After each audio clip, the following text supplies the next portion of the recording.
Hello friends, welcome to stocksense.com। तो आज के इस वीडियो में देखेंगे एज अ ऑप्शन ट्रेडर 2023 में आपको कौन से म्यूचुअल फंड्स खरीदने चाहिए, कौन से डेट फंड्स खरीदने चाहिए और किस इंस्ट्रूमेंट में आपको अपना फंड एलोकेट करके रखना चाहिए। क्योंकि एज अ ऑप्शन ट्रेडर हमको सेम ही फंड यूज करना है आपके म्यूचुअल फंड्स में या डेट फंड्स में, और उसी फंड को यूज करना है हमें ऑप्शन ट्रेडिंग के लिए। कोई अलग से हम फंड नहीं रखते हैं एज अ ऑप्शन ट्रेडर। तो ये सबसे बड़ा बेनिफिट होता है ऑप्शन ट्रेडर को। तो चलिए इस वीडियो में मैं अपने इन्वेस्टमेंट भी दिखाऊंगा कि मैंने अपने फंड को कैसे एलोकेट करके रखा हुआ है। तो चलिए इस वीडियो को स्टार्ट करते हैं।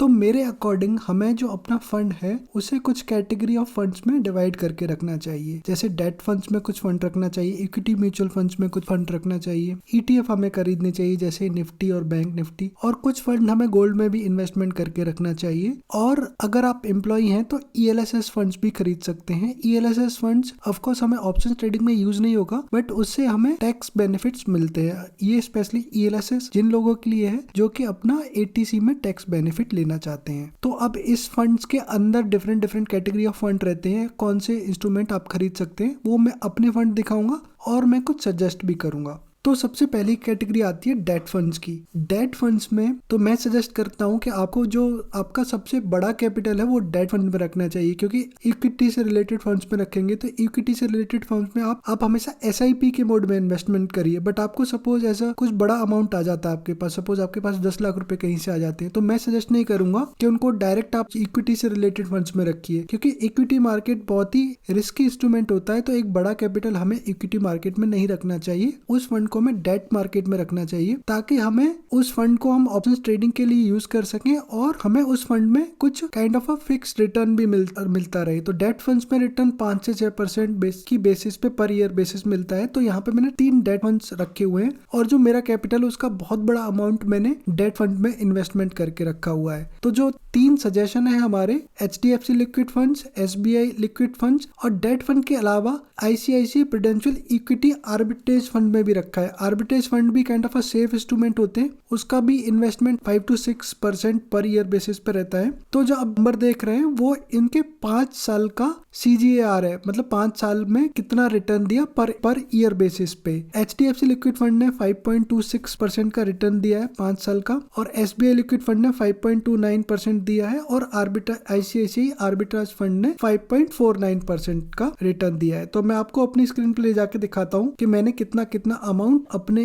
डेट फंड्स में रखा हुआ है। तो आप हमारी स्क्रीन पे जाके ये मेरा पोर्टफोलियो देख रहे हैं। सबसे बड़ा अमाउंट मैंने अराउंड 25 लाख के अराउंड एचडीएफसी लिक्विड फंड्स में रखा हुआ है, जिससे मुझे 5% अप्रॉक्स इंटरेस्ट मिलता रहता है, और इसी फंड को मैं अपनी ऑप्शन ट्रेडिंग के लिए भी यूज करके रखा हुआ है। और आईसीआईसी आर्बिट्राज फंड में भी अराउंड मैंने 15 लाख रुपए करीब रखे हुए हैं। तो ये काइंड ऑफ मेरे डेट इंस्ट्रूमेंट है जिसमें रिस्क बिल्कुल भी नहीं है। जैसे आप किसी भी डेट फंड में जाके देखेंगे तो इसमें एक स्ट्रेट लाइन मिलती है आपको। इनके ये इक्विटी मार्केट की तरह वेरिएशन नहीं रहते, फिक्स रिटर्न टाइप ऑफ मिलता रहता है। और आप इसका CGPR देखेंगे 5 इयर्स का यहाँ पे, तो 5.26% देख सकते हैं। और जैसे आईसीआईसीआई आर्बिट्राज का फंड का भी सेम ही है, अप्रोक्सीमेटली सेम ही रहता है, स्ट्रेट लाइन रहती है, ज्यादा रिस्क नहीं रहता है, 5.49% इंटरेस्ट रहता है। तो इसमें थोड़े से डिफरेंसेस रहते हैं। मैंने आर्बिट्राज फंड में भी क्यों रखा हुआ है थोड़ा सा पैसा, और एचडीएफसी लिक्विड फंड्स में भी क्यों रखा हुआ है। अगर इसके आपको डिफरेंसेस जानने हैं तो कमेंट्स में जरूर बताइए, इस पे मैं एक डिफरेंट वीडियो बना दूंगा। तो कहने का मतलब यही है कि आप देख सकते हैं मेरा बहुत बड़ा अमाउंट एक लिक्विड फंड्स में रखा हुआ है, और जो इक्विटी से रिलेटेड फंड्स है उसमें मैं एसआईपी के मोड में फंड्स डालता रहता हूँ। ऐसे नहीं कि मुझे 5 लाख या 10 लाख रुपए कहीं से मिले और मैंने म्यूचुअल फंड्स खरीद लिए इक्विटी से रिलेटेड, तो वो थोड़ा रिस्की हो जाता है। इक्विटी फंड्स में आप हमेशा एसआईपी के मोड में आप अपना फंड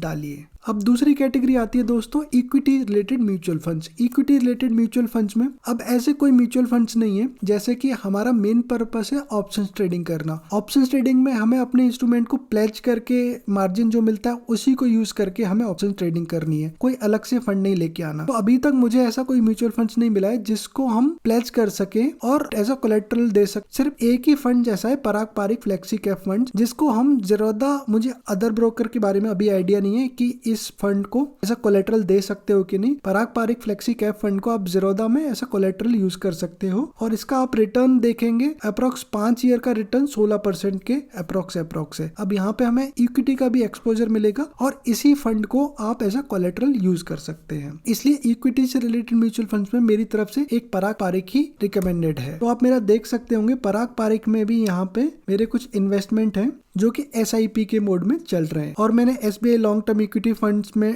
ट्राई किया था, बट देख सकते हैं मैंने सिर्फ 6 या 7 हजार रुपए इन्वेस्ट करके रखे हुए हैं, बट इसको हम एज अ कोलेटरल नहीं दे सकते, इसलिए मैंने इसमें इन्वेस्टमेंट करना बंद कर दिया है। इक्विटी से रिलेटेड जो म्यूचुअल फंड्स हैं जो मैंने पराग पारिक फ्लेक्सी कैप फंड में ही डाले हुए हैं। अब तीसरी कैटेगरी के फंड आते हैं इंडेक्स ETF। तो अब इक्विटी में एक्सपोजर लेना है, इक्विटी म्यूचुअल फंड्स में सिर्फ पराग पारिक ही ऐसा फंड है जिसको हम प्लेस कर सकते हैं, बट इंडेक्स ETF जो है निफ्टी 20 और बैंक निफ्टी 20 है, उनको भी हम प्लेस करके ऐसा कोलेटरल यूज कर सकते हैं ऑप्शन ट्रेडिंग के लिए। तो निफ्टी 20 और बैंक 20 में भी आप इन्वेस्टमेंट कर सकते हैं। मैंने बैंक 20 में इन्वेस्टमेंट करके नहीं रखा हुआ है, बट आप चाहें तो आप कर सकते हैं। इनका जो CGR है 5 ईयर का निफ्टी 20 का है 12.85% और बैंक 20 का है 11.04%। तो अगेन आप ये मेरे कंसोल ज़ीरोधा पे आ चुके होंगे, तो आप देख सकते हैं यहाँ पे निफ्टी 20 में भी मैंने अराउंड 7 लाख इन्वेस्टमेंट करके रखा है। तो आप देख सकते हैं मैंने एक वीडियो में और डिस्कस किया था जो मेरा निफ्टी 20 में इन्वेस्टमेंट का जो तरीका है, जिस दिन भी निफ्टी 1% डाउन होता है अप्रोक्स उसकी 10 यूनिट खरीदता रहता हूँ। जैसे किसी दिन 2% डाउन हुआ तो मैं 20 यूनिट खरीदूंगा। ये मेरा तरीका है निफ्टी 20 में इन्वेस्टमेंट करने का। अब इसके बाद फोर्थ कैटेगरी जो आती है, क्योंकि इक्विटी के साथ साथ हमें गोल्ड में भी इन्वेस्टमेंट करके रखना चाहिए, तो गोल्ड 20 भी आते हैं या फिर सोवेनियर गोल्ड बॉन्ड्स आते हैं जो कि इंडियन गवर्नमेंट की तरफ से आते हैं। गोल्ड 20 का 5 इयर्स का जो CGPR है अराउंड 12.38% है। और सोवेनियर गोल्ड का जो रिटर्न रहता है, तो थोड़ा यहाँ पे मिस्टेक है, सोवेनियर गोल्ड का जो रिटर्न रहता है वो गोल्ड के रिटर्न के अप्रोक्स ही रहता है और 2% पर ईयर बेसिस पे हमें इंडियन गवर्नमेंट की तरफ से एक्स्ट्रा इंटरेस्ट मिलता है। आप देख सकते हैं गोल्ड 20 में भी अराउंड मैंने 2,28,000 खरीद के रखे हुए हैं और 1 लाख रुपए का मैंने सोवेनियर गोल्ड बॉन्ड खरीद के रखे हुए हैं जो कि इंडियन गवर्नमेंट की तरफ से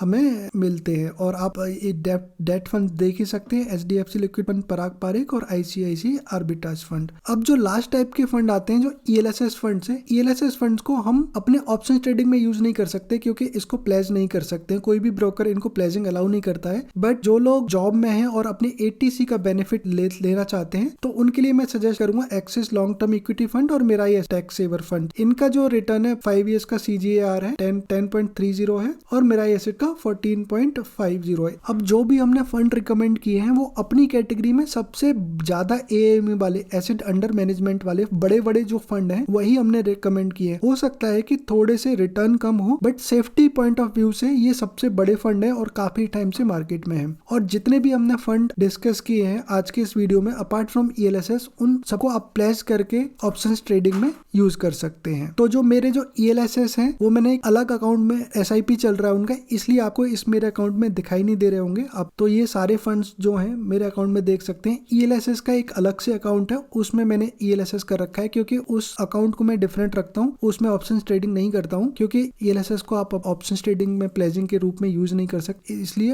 उसका अकाउंट मैंने अलग से रखा हुआ है। तो यही था दोस्तों, आप अपने फंड्स को 2023 में अच्छे से प्लान करिए ताकि आप उसको बेटर यूटिलाइजेशन कर सके अपने फंड का। अगर आप ऑप्शन ट्रेडिंग करते हैं तो उसी फंड को आप अच्छे से ऑप्शन ट्रेडिंग में भी यूज कर सके। आपको कोई भी डाउट है तो कमेंट्स करके जरूर पूछिए हमें, और हमारा टेलीग्राम चैनल ज्वाइन कर सकते हैं अगर आप कुछ फीडबैक देना है या फिर आपको कुछ और पूछना है या फिर आपको एडवाइस लेनी है मुझसे कि आपके फंड को आपको कैसे मैनेज करना चाहिए, कौन से इंस्ट्रूमेंट में एलोकेट करना चाहिए। तो आज के इस वीडियो में इतना ही दोस्तों, थैंक्स फॉर वॉचिंग।